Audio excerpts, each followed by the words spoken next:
By the 1980s, the Yellowface phenomenon was much less common, but the stereotypes still stood. Highly popular films such as 16 Candles and The Karate Kid continued to paint the picture of the Asian American identity for non-Asian Americans. This painting wasn't a very accurate one, as the roles made for APIAs were often minor and degrading.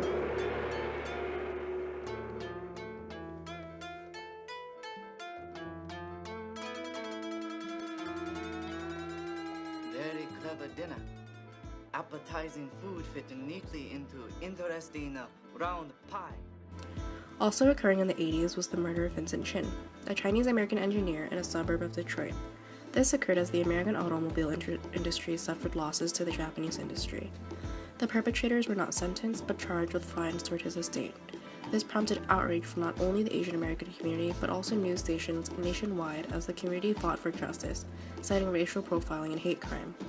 Not only did this bring to light the issue of generalization of Asian Americans as one nationality, it also publicized the alienation of Asians, as they were always depicted as foreigners and never truly American. An award-winning documentary, Who Killed Vincent Chin, was released in 1987, summarizing these events.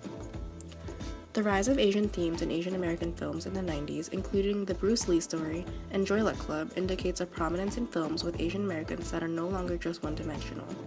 With The Joy Luck Club, released in 1993, 4 accounts of the Asian American experience was beautifully brought to the screen and humanized. Viewers were able to empathize with the characters and gain a better understanding of the narrative. At the turn of the century, the amount of Asian American actors was on the rise. Roles are not being written for Asian characters, and in turn, actors were not being cast. Aziz Ansari references this phenomenon on his Netflix series, Master of None. The episode was titled Indians on TV. A red sweater? I drove her to Penn Station. Is something wrong? Is she okay? Great job.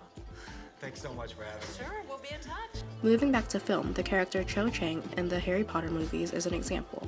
She is a supporting character that is quiet, studious, and initially only introduced as a love interest of another character. Rachel Rasad's passionate spoken word piece, To J.K. Rowling from Cho Chang, presents a powerful opposition to this role. More recent development includes Disney's plans to make a live-action version of Mulan.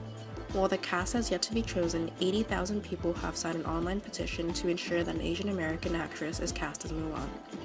With a live-action Mulan in the works, Disney can take this opportunity to make a stand against whitewashing in Hollywood and create a plethora of roles for Asian American actors and actresses. As Asian Americans are beginning to gain prevalence in mainstream films and media as a whole, the future of APIA representation looks promising.